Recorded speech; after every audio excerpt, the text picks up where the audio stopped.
So, we're in the middle of a sermon series on parables, and there are so many parables to choose from, but I feel lucky. When Jeff and I were coordinating, he said, which one would you like for this week? And I said, I'd love to do the parable of the prodigal son. And he's like, I love that one too. That's such a good story. But I got it first, so I'm very happy to get to speak on it today. So it's often called the parable of the prodigal son, but as you might have noticed, the father is the main character in the story. And it's actually kind of interesting because it's sort of two parables in one, because there's the setup of the situation with the son going away, and then the father interacting with the son when he comes back. But then the second half is actually with the elder son, the older brother, and that's actually a different kind of parable. So they're told together, but it's almost two parables in one, which I find kind of interesting. And it's also worth mentioning that this is the third and fourth parables. These are the third and fourth parables in this chapter in Luke. So at the very start of this chapter, chapter 15, Jesus is eating with, they say, sinners and tax collectors and other sort of rabble-rousers in the community. And the scribes and Pharisees come and they're complaining to him about this and saying, why do you eat with these people? And then he tells three stories. And the first one is about the lost coin. And so we have, which ones are they? So it's the lost sheep, and then the lost coin, and then the prodigal son or the lost son. So, and there's a way of understanding these as like a parabolic discourse, that they're all telling a similar kind of story.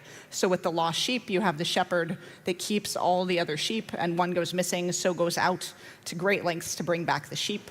With the lost coin, the woman loses the coin and then searches everywhere to be able to find it. And then with this, and the father going out and getting not just the one son, but also making amends with the second son. And all of these as a response to why would you spend time with these kind of people who some people might say are lost. So this parable is only found in the Gospel of Luke, not the other synoptic Gospels. And it's very fitting for what Luke tends to write about. So the Gospel of Luke was written around 90 CE, so around 90 years after the birth of Jesus, and probably in Syria, in Antioch. And it's understood that it was probably written by a joint community of Jews and new Christ followers that were living together. So a lot of the stories in Luke have to do with unity, like this one does, reconciliation. How can we come together? How can we have a bigger society with more compassion, more love for all people? How can we kind of unite our differences? And that makes sense for Luke because it was a very diverse society and a community that was writing this. So the story itself, I think, is really remarkable in several ways. So the younger son, and as soon as Jesus says, let me tell you a story about two sons, we kind of think of Cain and Abel or some of the other stories where usually it's the younger son who is going to do something and end up being the better son in the story. And we can see if we feel that way by the end. And so the younger son says, you know what, I want to get my half of the inheritance or my share. And at this time, for a younger son, he would get about a third of the inheritance. The older son would get 2/3, the younger son 1/3. If you're a daughter, good luck to you. You don't get anything, unfortunately, which stinks. And so you would get 1/3, but he wouldn't just get it as money. So the property would be tied up in the physical property in the land. And I think that's really important to the understanding of the story. It's not just as though the father said, let me go to the bank and take out 1/3 of my assets and give them to you. It's actually, these are things that he has in terms of the land and the sheep and cows and the other kind of agriculture that they have. So when the son says he wants that part of his inheritance, how do you divide that up? So the son, normally you would have a community that has families all living together. And so for him to get that, and it says that he ended up selling this off so he could go travel, he leaves his whole community.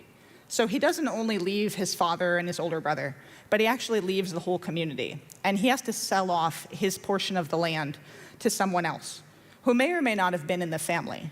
But that is important for the story, is to understand, okay, this is something that he's doing that's kind of dividing him from his immediate family, but also from the society around him. So normally he would stay there, he would have a family in that area. The families would all live with one another. And as his father got older, he would share in the responsibilities of caring for his father. But he doesn't. So he sells off that portion of the land to maybe an outsider or someone else.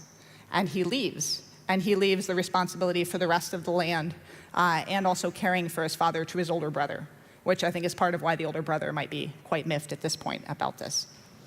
So, and when he leaves, we see not only does he leave the family and the society in that way, but then he goes and he lives in a way that is considered very reckless. His brother later accuses him of hanging out with prostitutes. We don't know if that's certain or not. His brother was definitely mad at him at that time, so maybe it was just saying anything to upset the father. But he definitely lived in a way that wasn't in keeping with the values of his community. And then he started working for a Gentile and keeping pigs. So this is shown as another way that he separated himself from the bigger community. So he's with people who are totally different from him now. And then he's not being very well cared for and ends up becoming so poor that he can't even afford the food, any kind of food, or even the kind of food that the pigs have. So he's almost worse than swine at this point in the story. So he's really separated himself from his background as much as he can. And then it says he came to his senses. So, and it's interesting because on one hand you hope that he's thinking, oh my goodness, what am I doing? Why am I living this way? But then it says it's not sure, because there are a couple other parables that use the same turn of phrase about coming to their senses, but it's done in an internal monologue, like a more strategic way, like, wait a minute, if I go back, I don't have to live like this. So we're actually not sure how much he really feels sorry for what he's done. So hopefully he does, but that actually isn't clear from the language, if he truly feels sorry and wants to come back to be rekindled with his father and the whole community, or if he just is starving and wants some food and wants to figure out how can he get in their good graces. But in any case, when he comes back, his father's behavior is what I find so interesting about this. So Kenneth Bailey says his father, what happens next in the story can best be understood as a series of dramatic actions that are calculated to protect the boy from the hostility of the village and to restore him to fellowship within the community. And so usually when we hear this, we think about, oh, how amazing to be like the Father. The Father is like Jesus or like God. And no matter what we do, is always welcoming us back in this beautiful way, always has utmost compassion, which I also think is true. But it's interesting if you think of the Father's actions. So it says he sees the boy from far off, which means he's looking for him.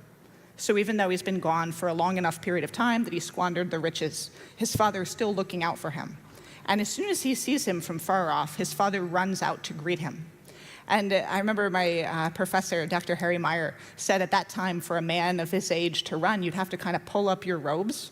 So there's something like vaguely embarrassing about this. This isn't like a dignified jog along the seawall. This is like, oh no, quick, let's get to him. And if we get to him when he's still far off, maybe before anyone else in the village can accost him. So he rushes out to him.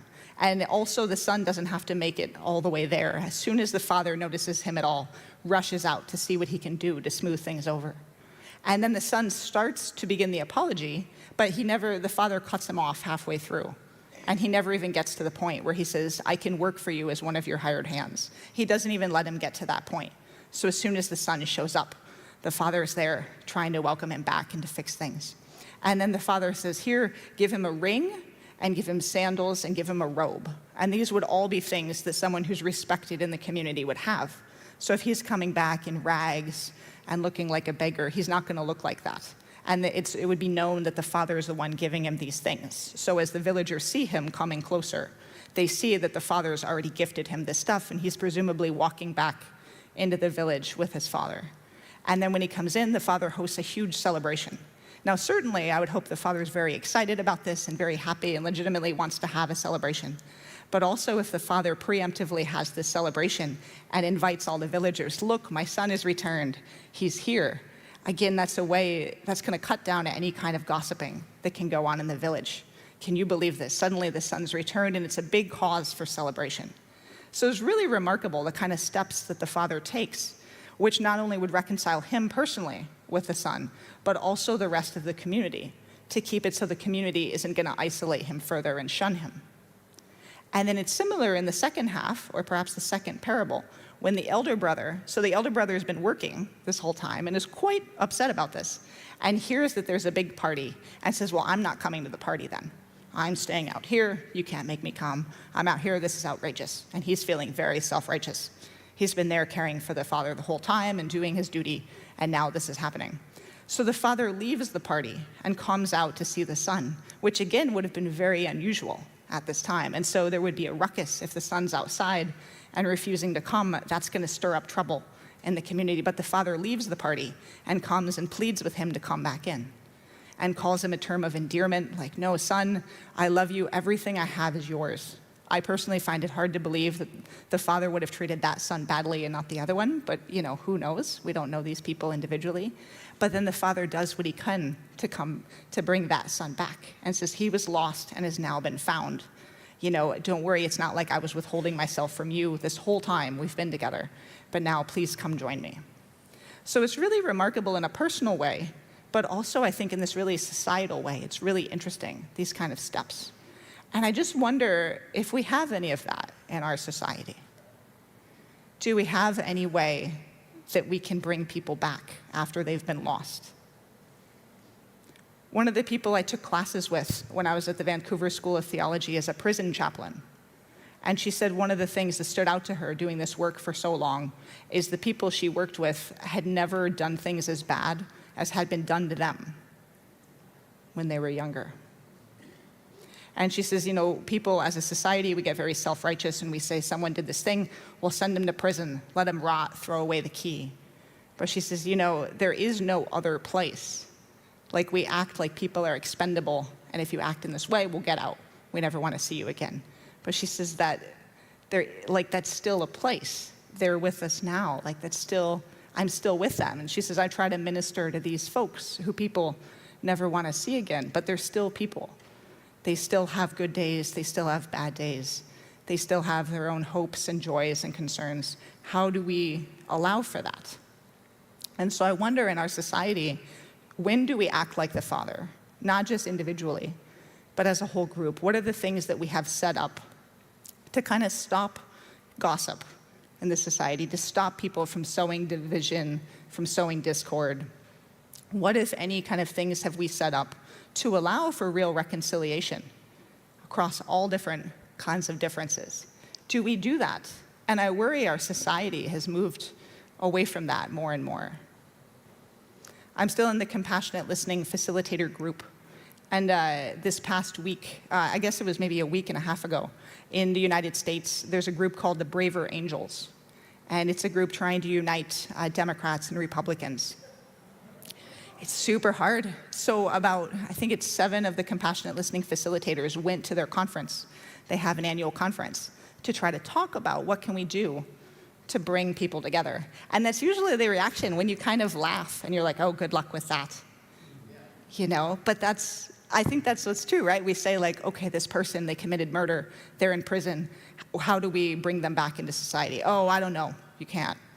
Well, what if you yourself, you've done something terrible? Can you reunite with your family? Can you go to a 12-step program? Can you reach out to anyone? Do you have support? Well, I don't know.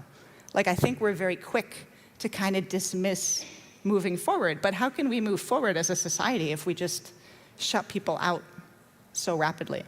And I have to tell you, I have to be really careful as a minister, even if you talk about forgiveness, because there's kind of an assumption that I'm going to say, well, you have to forgive no matter what happens. And that puts a lot of pressure on people and is not always helpful or even recommended or wise. Certainly there are people that will hurt you if you try to let them back in your life. So I try to be really careful never to say, oh, well, absolutely reach out to them. You have to go back. So I'm not saying this in an individual way. We all have to make our own choices depending on how we feel and what resources we have and what all has happened to us. But as a society, I do think we have to have more forgiveness and more reconciliation. And I worry that we don't have the resources for it. At one of my most recent compassionate listening gatherings, my former co-facilitator, Yael Petretti, she lived in Israel for decades. And she said when she was living in Israel in her apartment block, there was a gentleman who was an Ethiopian Jew. And when Ethiopia was experiencing starving and lots of unrest, there was a movement in Israel to get as many Ethiopian Jews out of Ethiopia as fast as they could and into Israel to protect them. And part of how they did that was they hid planes in various places. And the wider society didn't know where the planes were. But then the Jewish community knew, so they could get to the plane and they could fly to Israel. And this all happened very, very fast, within a few days. And she said one of the people in her apartment block had known where one of these planes was, and he'd been captured. And he'd been tortured to find out where the plane was. And under torture, he admitted where it was, and everyone on that plane was killed before they could leave. But later, he himself made it into Israel, and he carried so much guilt from this experience. And then in the community where he was, eventually friends and relatives of those who had been killed because of his actions moved into the apartments around him. And so she said they finally had a community meeting about it. And they all gathered and they sat with him, and it took a few days. But everyone who'd lost a relative talked to him, and they talked about their relative or their friend or their loved one who'd been killed because of this. But they also listened to his story, and at the end they forgave him. And they welcomed him back into the community. And so I do think it's possible. But I think we have to think about what can we do? Again, not only in our own lives, but in the wider community. What can we do to try to make forgiveness possible? And so that if the son does show up on the horizon, we're ready to greet him and welcome him back, even if the wider society doesn't say we should ever do that. Amen.